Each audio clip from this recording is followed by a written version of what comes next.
যেই দিন থেকে কোরআন মেনে নিয়েছি, যেই দিন থেকে আল্লাহ রাসূলের কাছে ইসলামটাকে মেনে নিয়েছি আর কোরআনটাকে নিজের জীবনে আহ্বান করে দিয়েছি, সেই দিন থেকে আল্লাহ রাব্বুল আলামিন আমাদেরকে এত উঁচু মানের বানিয়েছে, সারা পৃথিবীতে আমাদের মতো ইজ্জত মানের লোক আর কোথাও না।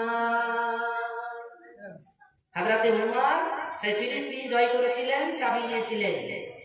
ব্রাদার ইসলাম, তাহলে কোরআনকে উঁচু রাখবেন, আপনি উঁচু থাকবেন। কোরআনকে যেদিন নিচে নামিয়ে দিবেন, সেই দিন মুসলমান নেমে যাবে। কি হবে? জালেমেরা শাসন করবে, জালেমেরা শাসন করবে, নির্যাতন করবে, একসময় আপনাকে হত্যা করবে, কিছু করার থাকবে না। আল্লাহ রাসূলের সালাতকে পরিত্যাগ করে দিবে, সালাতকে পরিত্যাগ করে দিবে, তখন কি করবে? তখন ওই মানুষটা আল্লাহর জিম্মে থাকে না, আল্লাহর জিম্মে নেই। ওকে যদি আগুনে পুড়িয়ে মারে তাও আল্লাহর জিম্মে নেই। কেমন করে? একটা উদাহরণ দিই। ধরেন আপনার বাড়িতে আপনার স্ত্রী আছে, তা আপনার স্ত্রী তো আছে 10 বছর একসাথে,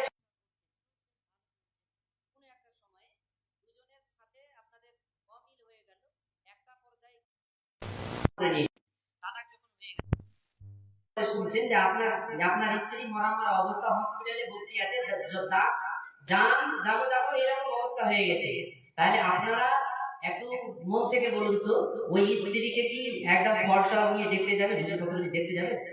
যাবেন? যাবেন না কেন? কানেকশন আছে, কেটে গেছে। তো আল্লাহ রাসূল সাল্লাল্লাহু আলাইহি ওয়াসাল্লাম বলছে, যখন কোনো ব্যক্তি সালাত পরিত্যাগ করে দেয়, তখন আল্লাহর সাথে কানেকশন থাকে না, ছুটে যায়। এটা আমার কথা না, এটা আল্লাহ রাসূলের কথা। এবার আপনি সালাত পড়বেন না পড়বেন আপনার ব্যাপার, আমার কি আছে? আপনি দুনিয়াতে না সালাত পড়বেন না,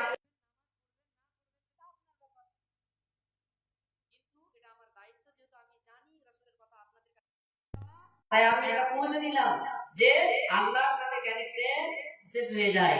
ব্রাদার ইসলাম, তো বলছিলাম আমাদেরকে দান করতে হবে। দানটা কিভাবে করবেন? খালেস নিয়তে করতে হবে। কখন করবেন?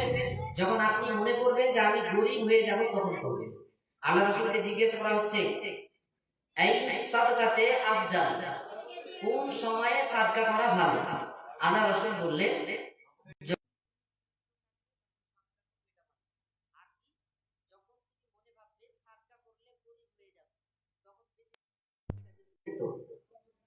মানে আমি দান করলে গরিব হয়ে যাব, মানে আপনার ভাবনা যে টাকা জমিয়ে বড় লোক হই, কিন্তু এখন আপনি দান করলে আর তো কমে যাচ্ছে, তা দান করলে আপনি গরিব হয়ে যাবেন, এইরকম যখন ধারণা থাকবে, আল্লাহ রাসূল বলছেন সে সময়ে দান করো, তাহলে কি হবে? ওই দানটা বেশি কার্যকারী হবে। আমি বলছিলাম যে মসজিদের যখন কথা শুনবেন, পৃথিবীর যে কোনো মসজিদে, তখন অন্তর খুলে আপনাকে দান করতে হবে। আল্লাহ রাসূল সাল্লাল্লাহু আলাইহি ওয়াসাল্লাম যখন মসজিদে নববী তৈরি করলেন, মক্কা হিজরত করে মদিনা গেলেন, সর্বপ্রথমে মসজিদে কুবা নামক জায়গাতে অবস্থান করলেন। ওখানে প্রায় 1 বছর ছিলেন। সরাসরি তিনি মদিনা যেতে পারেননি, 1 বছর ছিলেন মসজিদে কুবাতে। সেখানে মসজিদ তৈরি করলেন। ওখান থেকে আল্লাহ রাসূল সাল্লাল্লাহু আলাইহি ওয়াসাল্লাম 2 জন লোককে পাঠালেন যে তোমরা যাও, মদিনাতে যাও, মানুষের সহযোগিতা করো এবং দাওয়াত দাও। দাওয়াত দিতে দিতে দিতে দিতে বেশ কিছু মানুষ হয়ে গেল। ওই কুবা থেকে 1 বছর পর আল্লাহ রাসূল সাল্লাল্লাহু আলাইহি ওয়াসাল্লাম মদিনাতে গেলেন। মদিনাতে যাওয়ার পরে সবাই আল্লাহ রাসূল সাল্লাল্লাহু আলাইহি ওয়াসাল্লামকে ওয়েলকাম জানার জন্য সবাই দাঁড়িয়ে আছে এবং সবাই বলছে আল্লাহ রাসূল যেন আমার বাড়িতে বসে, আমার বাড়িতে বসে। তো সবাই যখন এই কথা বলছেন যে আল্লাহ রাসূল আমার বাড়ি আছেন, আমার বাড়ি আছেন, তা আল্লাহ রাসূল বললেন যে ঠিক আছে, তোমাদের সকলের কথা মঞ্জুর থাকলো, সবার বাড়ি আমি চলে এলাম, ধরে নাও। কিন্তু যেহেতু যার বাড়ি যাবো তাকে তার ভালো অন্যজনের ভালো নয়, এই সিদ্ধান্তটা আমার উপরে দিও না। এই যে আমি মুখটাকে ছেড়ে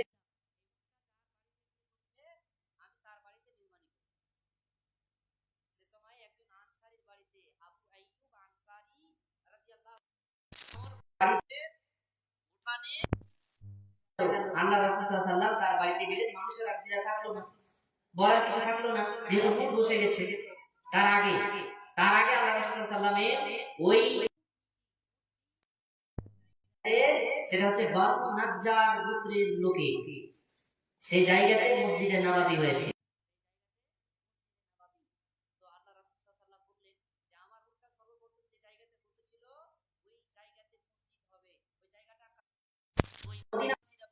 এটা বানু নাজ্জারে। বানু নাজ্জার একটা গোত্রের নাম, দলের নাম।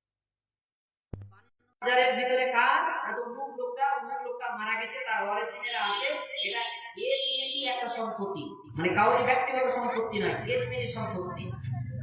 আল্লাহ রাসূল বললেন যে এটা একটা ঐতিহাসিক একটা মসজিদ তৈরি হবে। তো ঐতিহাসিক মসজিদ তৈরি হবে, তো এটা জায়গাটাকে ক্রয় করবে। তো তারা বললেন যে না, আমরা দান করে দেব। ওরা বললো যে না, এখানে সবার অংশ একরকম নেই, এক একজনের এক এক রকম অংশ আছে। আবার কেউ আছে যে নাবালক আছে, অনেকের হয়তো বাবা মারা গেছে, নাবালক আছে, তো নাবালকেরও কিছু অংশ আছে। তো সেই নাবালক তো আর দান করতে পারবে না, সাবালক না হলে, সব জ্ঞান না হলে, তো এটা উচিত হবে না। তো আমরা এটাকে ক্রয় করব। ক্রয় করলে কত টাকা লাগবে? টাকা লাগবে। তো সাহাবায়ে কেরামেরা হিজরত করে বেঁচে টাকা পয়সা কোথায় পাবে? আল্লাহ রাসূল এলান করলেন যে যার কাছে যে জিনিস আছে তোমরা দিয়ে দাও, আমরা এই মসজিদে নববীর জায়গাটা ক্রয় করি। তো ওর ভিতরে একজন সাহাবী ছিলেন, তার নাম উসমান গনি রাদিয়াল্লাহু তাআলা আনহু। উসমান গনি রাদিয়াল্লাহু তাআলা আনহু আমি এই জায়গাটা একাই ক্রয় করেছি।